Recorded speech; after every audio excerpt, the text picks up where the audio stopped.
What's happening, everyone? I trust you're well. What an end to the season that was, pulsating to the very end. As you will know, if you watched the kickoff yesterday, I had quite we'll call it an intimate back and forth with the True Geordie regarding Arsenal. And I thought what we need to do is welcome Mr. Lee Judges onto the channel to hear my thoughts on Mikel Arteta. And he can actually decide whether that I make a point or if I've got it completely wrong. Before you do anything else, it's imperative that you subscribe to Lee's channel. The link is in the description below. But Lee, thank you and welcome onto the channel. How are you, my friend? I'm all good, thanks, Rory. Not too bad. How's things with you? Everything is well. Yeah, everything is going to plan. A fairly anticlimactic end to the season from my point of view. Didn't feel quite as glorious as it felt this time last season, but you know, it's not been terrible. Qualifying for the European Cup, winning the Club World Cup, it's not the end of the world.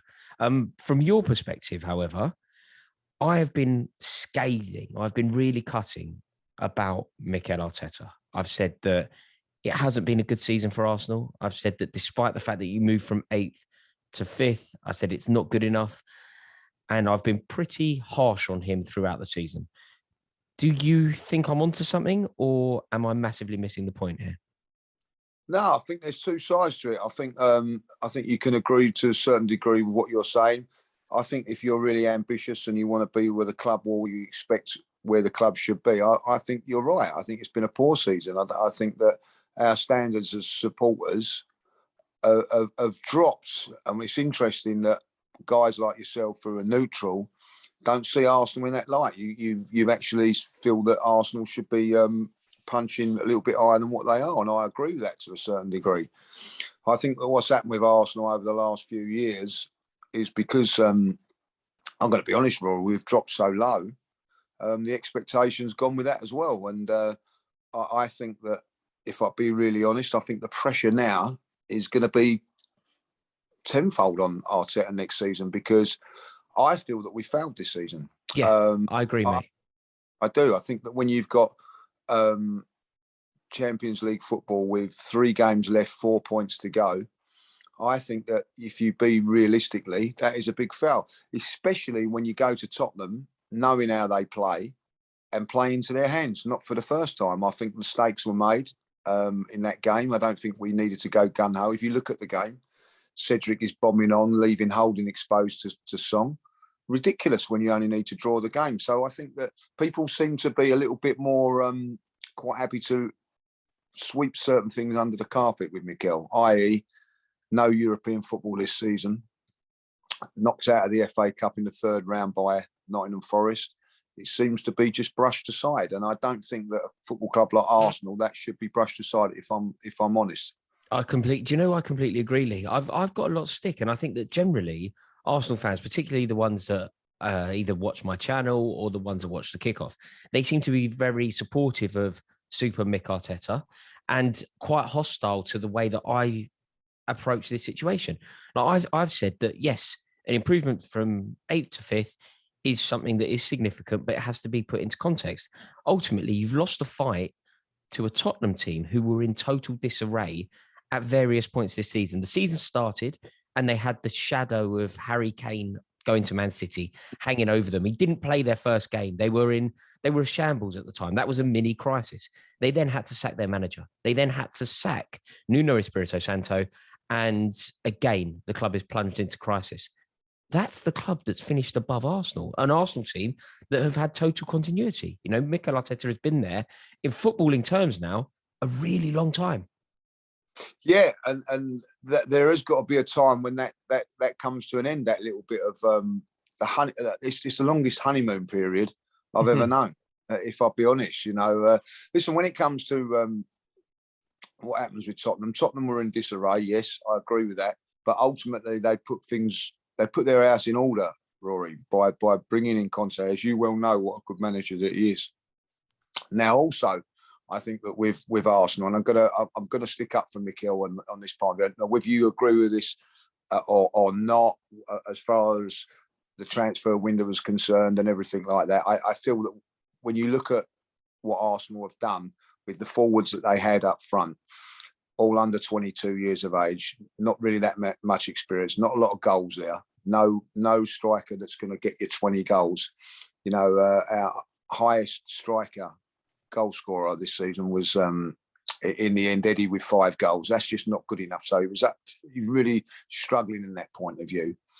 But when it comes to January, we was stretched as far as the squad is through injuries and COVID, and also the African nations. To choose to do nothing in the transfer window, I think has been the biggest key. If you look at Manchester United, Arsenal, West Ham, all going for top 4, none of them done anything in January. The one team that did was Tottenham Hotspur, and that's the result.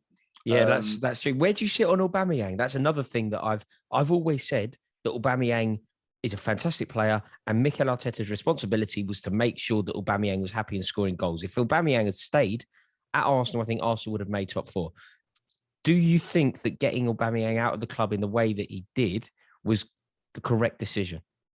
Yeah, I do. I'm going to go along with that. I do think it was the correct decision. Look, we only missed out on the Champions League by probably one game, a couple of points here and there.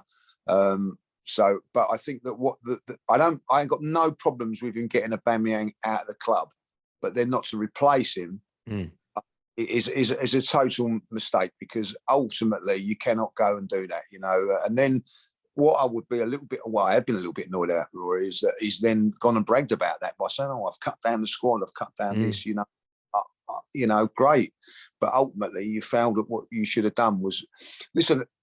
I think that it's not, you can sugarcoat it to a certain degree, and I get that, you know what I mean? Like, getting 5th this season is okay. We've done well from seeing where we've gone, but there was a massive opportunity from, I think, January onwards to now top 4.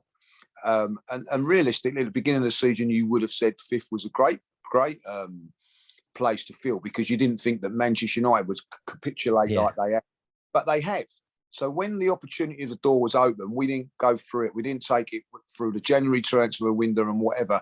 And there has been mistakes made. And when mistakes are made, I don't think you can brush them aside like Arsenal fans are. And so I've had Arsenal fans today, you know, say we should be happy that we've come 5th. Well, as an Arsenal fan, I'll never be happy coming below Tottenham, because it's something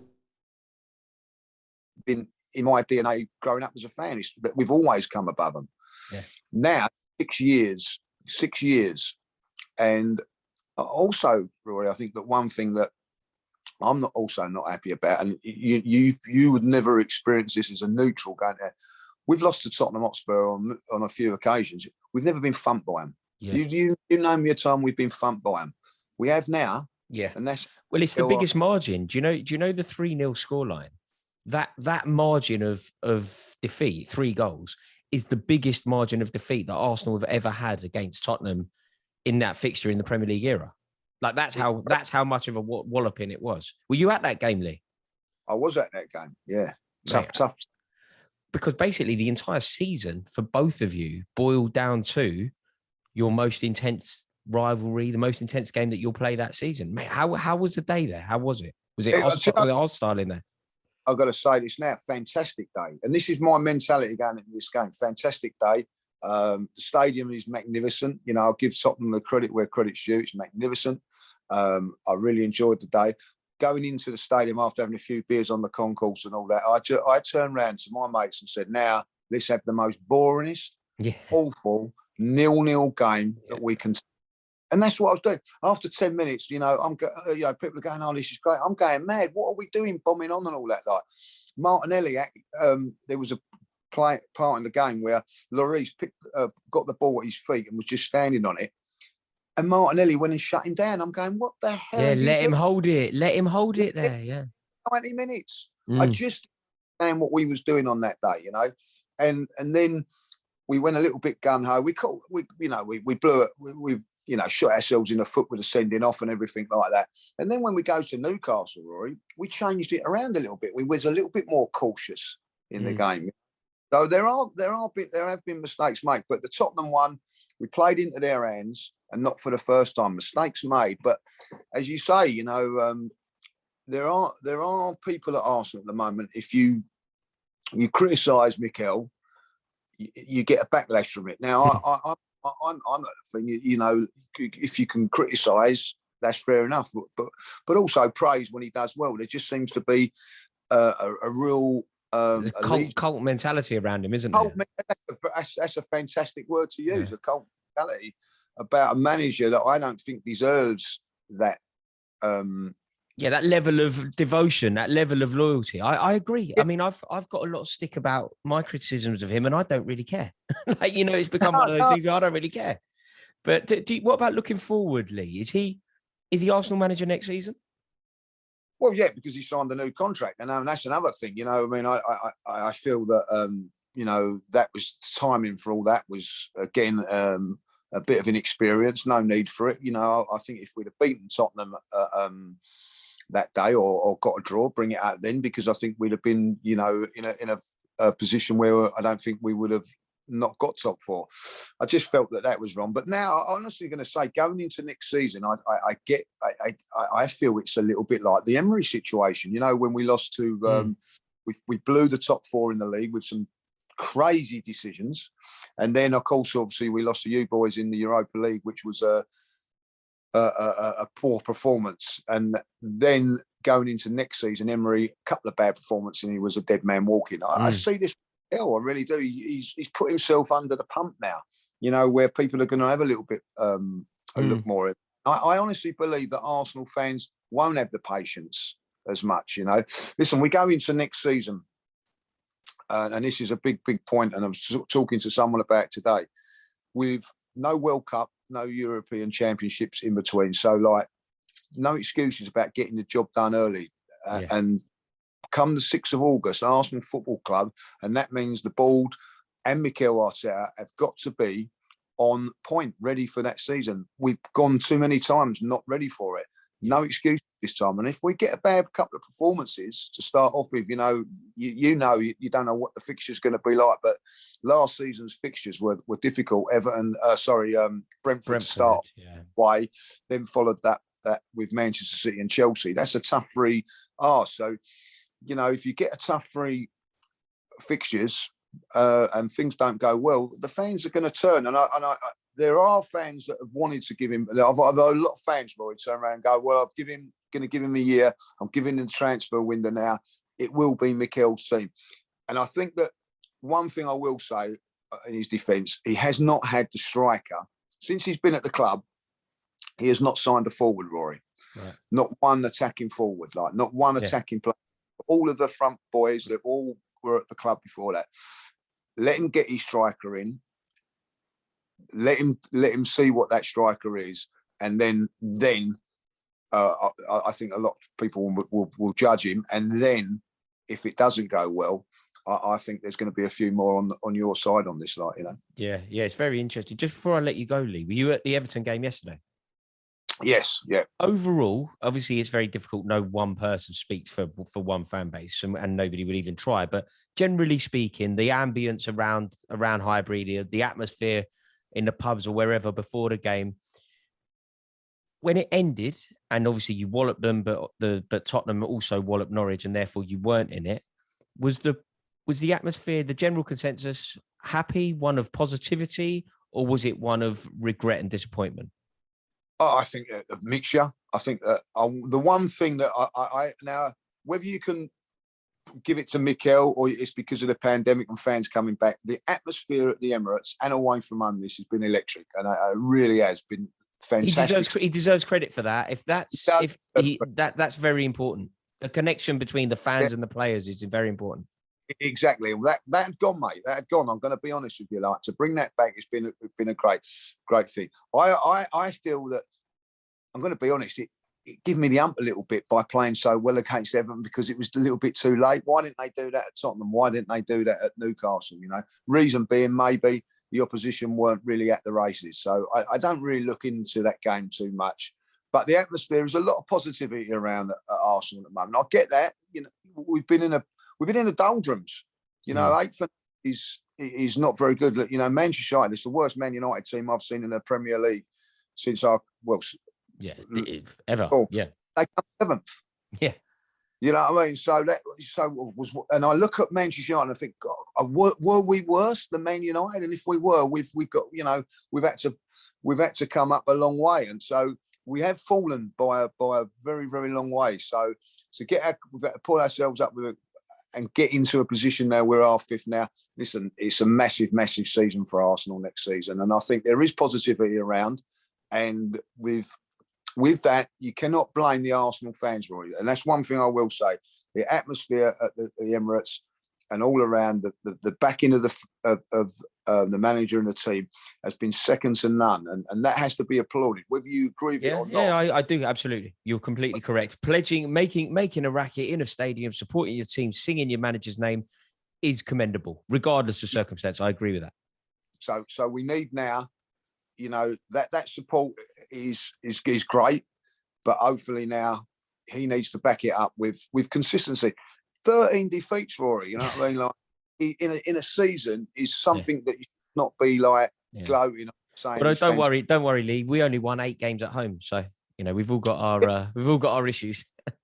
Circumstances that you can go on about Chelsea, but circumstances of Chelsea, I think from a neutral looking in, I think he's done an absolutely wonderful job. Actually, I've got more respect for him now, the way he's handled that situation than I did before. You know what I mean? He's proved that he can manage a football club. Absolutely. You know, it's about chucking money at things. That he's had to manage a football club, and going forward, I think you need him in your camp more than somebody else, because it's going to take a proper manager now to manage Chelsea. You know, for what's going to happen. So and that's what I want to see now, a little bit from Arteta, like managing my football club properly and to the way it should be. Well, it's going to be a massive season, and commiserations, Lee, because I tell you what, and I say this honestly from the heart, if it's between you and Tottenham to finish in the Champions League, it's you every day of the week and twice on a Sunday. I know that, and it's been tough, you know, for it to be them. I'll be honest with you, you know, Rory, if it was out of us and Chelsea for top 4 and you got it, I would not be feeling like I am at this moment in time. No. It's because it's them that I feel maybe that's overshadowing the season a little bit, because it's them that's got there, you know, and we threw it away. If I'd be honest, did they win it? You know, you got to say that they have, but ultimately we threw it away ourselves. So from that point of view, it's a disappointment. But yeah, we just move on, and we have to accept it and see where we go from there. Amazing. Lee, thank you so much to everybody watching this. I hope you've enjoyed this video. If you have, make sure that you subscribe to the Lee Judges channel. The link is in the description below. Lee, always an honor to have you on here, mate. Thanks so much for joining.